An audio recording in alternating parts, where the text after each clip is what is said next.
Kalau gitu, tolong Pak Nurudin buktikan secara rasional bahwa saya ada di sini. Ya Anda ada. Ya, tahu dari mana ada? Rasional. Tahu dari mana ada? Ya ini saya indra saya Ya, melihat. itu indra rasional. Iya. Salah satu pengetahuan rasional itu, maaf Pak, sesuatu yang bersifat indrawi ada secara faktual itu ya rasional gitu loh. Pak Arbi ada di sini, Pak ini ada di sini, itu Enggak. rasional. Bapak tadi mengatakan Allah tidak bisa diindra. Iya. Karena itu pembuktiannya hanya dengan menggunakan rasional. Itu kan hal gaib Pak, Bapak kan hal yang tampak. Iya, betul. Maka sebentar saya mau nanya ini yang paling dasar aja Iya, dulu ya. saya jawab. Saya nanya yang dasar Saya ya. jawab. Bapak tadi mengatakan bahwa Allah tidak bisa diindra. Iya. Karena itu untuk menguji keberadaan Allah adalah dengan rasional. Hmm. Nah, kalau demikian berarti rasional itu bisa dijadikan alat bukti, begitu Iya, kan? iya. Nah, buktikan saya ada di sini. Pak Guru Gembul, itu namanya qiyas ma'al fariq. Itu namanya qiyas ma'al fariq. Pak Guru Gembul, Tuhan itu bersifat non-indrawi, Anda bersifat indrawi. Kita nggak berbicara soal Tuhan, kita berbicara pembuktian rasional dulu. Pembuktian rasional dulu. Iya. Buktikan saya ada di sini secara rasional. Iya. Tapi bohong.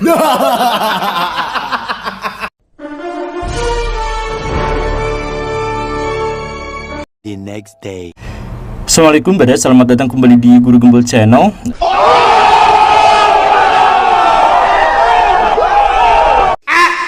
Video ini adalah video penjelasan tentang perdebatan antara saya dengan Ustadz Muhammad Nurudin kemarin lalu tanggal 9 Oktober di UI. Saya sama sekali tidak mengajukan alasan terkait dengan ini, karena kalau dalam konteks perdebatan sebagai mencari siapa yang menang dan siapa yang kalah, jelas saya kalah telak pada waktu itu, dirujak habis-habisan, terlihat pelanga-pelongo dan lain sebagainya. Video ini justru untuk menjelaskan tentang bagaimana yang sesungguhnya terjadi di sana, bukan untuk mencari alasan tentang kekalahan saya, karena kalau misalkan dalam konteks debat menang kalah dan tentang kekalahan saya itu sudah diakui, dan jangankan tanpa saya harus mengakui pun sudah terlihat jelas sebenarnya dalam video yang telah beredar. Tapi video ini saya membuatnya adalah untuk membuat semacam rekapan gitu. Jadi ceritanya begini Baraya, debat kemarin itu terjadi 9 Oktober tahun 2024 di UI. Itu awal mulanya adalah ada sebuah pernyataan saya yang kemudian menjadi polemik di masyarakat. Pernyataan saya itu adalah akidah itu tidak diilmiahkan, akidah tidak bisa diilmiahkan, dan saya tidak mau untuk mengilmiahkan akidah. Nah, pernyataan itu di luar dugaan saya, di luar perkiraan dan pikiran saya, itu menjadi polemik di masyarakat. Saya bertanya-tanya kenapa hal ini menjadi sebuah polemik. Kan sudah umum diketahui bahwa banyak orang yang mengatakan tidak semua dalam agama itu bisa dinalar, tidak semua dalam agama itu bisa dirasionalisasikan dan bisa diilmiahkan. Dan saya menempatkan akidah sebagai salah satu dari unsur agama Islam itu adalah bagian yang sakral itu, bagian yang tidak bisa dirasionalisasikan, tidak bisa diempiriskan, dan tidak bisa diilmiahkan. Maka ketika saya berhubungan dengan dalil-dalil yang berhubungan dengan akidah, maka saya terima apa adanya tanpa bertanya. Saya pikir itu juga adalah pandangan dari ulama-ulama terdahulu, pandangan dari generasi awal Islam. Sama seperti Imam Malik ketika ditawari oleh diskusi hal yang terkait dengan sifat-sifat Allah, maka Imam Malik mengatakan jangan bertanya bagaimana. Atau ketika Imam Ahmad bin Hambal digebukin pada waktu itu untuk menjawab sebuah pertanyaan, yaitu apakah Al-Quran itu makhluk atau bukan, beliau hanya menjelaskan bahwa Al-Quran itu adalah kalam Allah dan tidak melanjutkan apapun, karena ya sudah selesai dari situ gitu. Nah, sikap inilah yang saya pikir juga harus saya pegang ketika ada pertanyaan, ada diskursus, ada dialektika terkait dengan akidah, terkait dengan zat Allah, sifat Allah, tentang takdir dan lain sebagainya. Maka saya akan menghentikan perdebatan itu dan saya akan berhenti di situ saja. Maksudnya saya tidak akan menalarnya, saya tidak akan mencoba untuk mendiskursuskannya dan lain sebagainya. Ada wahyu yang seperti itu, ya sudah saya terima apa adanya tanpa bertanya dan tanpa maka mengajukan alasan begini dan begitu. Interpretasi ya tentu saja ada, tetapi hanya saya simpan saja dalam benak sebagai bagian dari keimanan. Nah, saya pikir pernyataan itu adalah pernyataan yang lumrah dan sudah umum di masyarakat gitu, tetapi pernyataan itu tuh menjadi polemik. Makanya ketika banyak orang, banyak kalangan ulama gitu, kalangan akademisi yang justru malah mempertanyakan saya pertanyakan balik. Salah satunya itu adalah Ustadz Nuruddin. Beliau bikin di kanalnya penjelasan tentang kesalahan-kesalahan berpikir saya. Kemudian saya, Pak Ustadz, ayo kita diskusi yuk dalam hal ini gitu. Dan saya pikir diskusi pada waktu itu yang ingin saya buka itu adalah diskusi semacam ketika saya dengan Pak Fahri Hamzah, ketika saya dengan Pak Ade Armando, ketika saya dengan Ustadz Felix Yao, di mana ngobrol berdua dalam sebuah podcast gitu. Nah, cuman ternyata dibukalah perdebatan yang lebih terbuka gitu di sebuah universitas yang dihadiri oleh ratusan orang pada waktu itu. Ya oke lah, tidak apa-apa gitu, karena sejauh yang saya pikir adalah bahwa pendapat saya sudah final, sudah di situ gitu. Dan ini pula lah yang menyebabkan, saya mohon maaf ya, mungkin ada di antara orang-orang yang menganggap bahwa saya itu menghina dan meremehkan.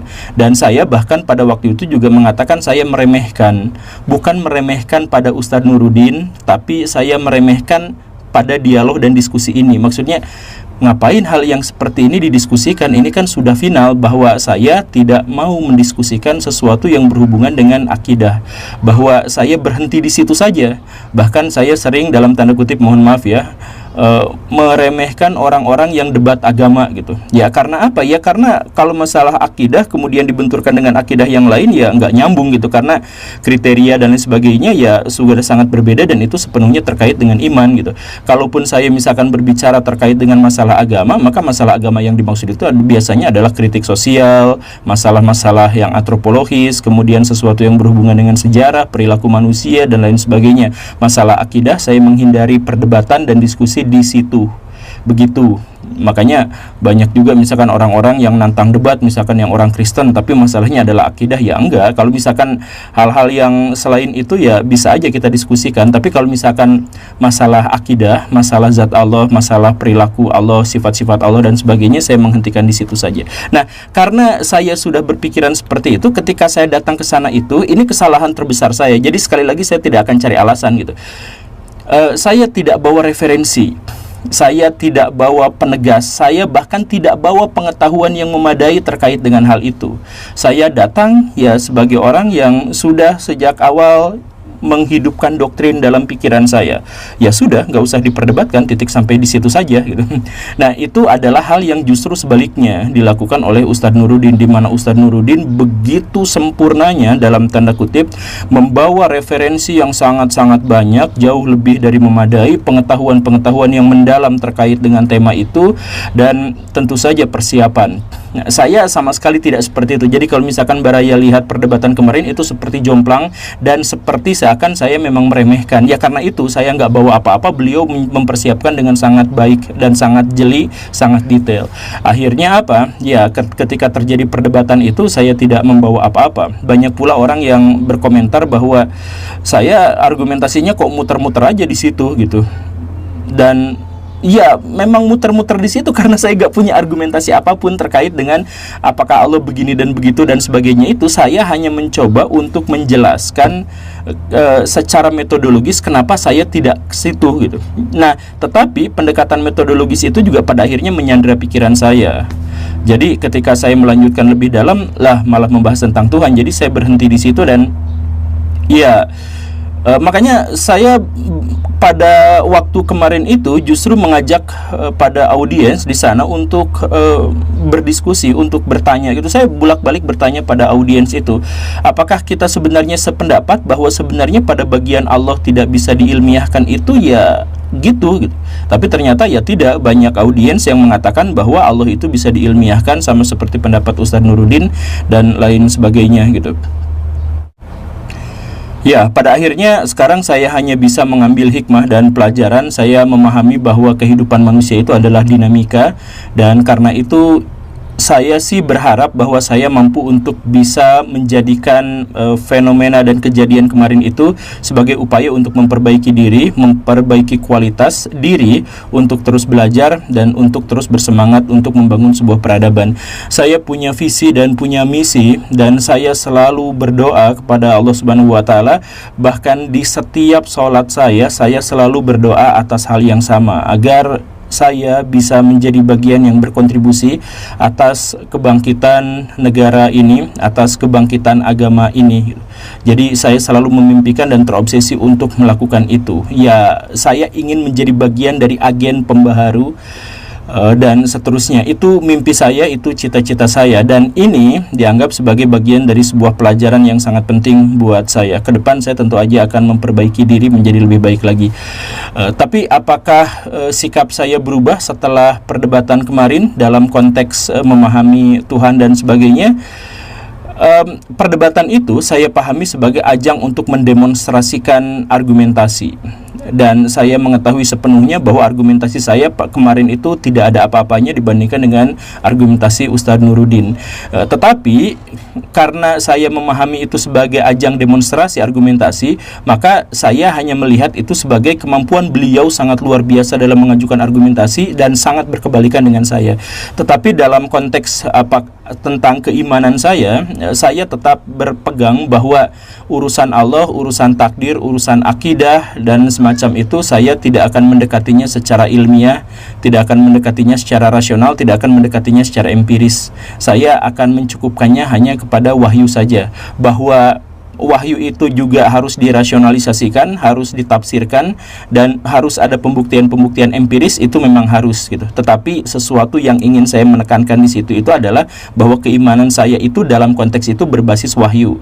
Baraya tentu saja mengetahui bahwa saya mencoba untuk merasionalisasikan segala sesuatu, tapi itu hanya pada hal-hal yang bisa dibuktikan. Saya misalkan bisa mencoba untuk merasionalisasikan fenomena politik di Indonesia, masalah-masalah hukum di Indonesia, kemudian masalah-masalah sains di Indonesia dan sebagainya. Iya, saya mencoba untuk itu, tetapi itu adalah sesuatu yang terindra. Karena saya tidak memiliki metodologi yang bisa saya buktikan pasti untuk bisa mendekati Tuhan, maka saya hanya berpegang teguh pada wahyu saja, dan saya mencukupkannya di situ saja, titik di situ saja. Ya, itu adalah bagian yang sampai sejauh ini belum berubah gitu. Oke, Baraya, itu saja. Terima kasih karena sudah menyimak. Sekali lagi, ini bukan sebuah alasan, tapi ini adalah untuk memberikan penjelasan tentang apa yang terjadi kemarin itu, baik secara konten maupun kronologi peristiwanya. Terima kasih karena sudah menyimak. Saya Guru Gumbul. Assalamualaikum warahmatullahi wabarakatuh. Iya, saya terima anunya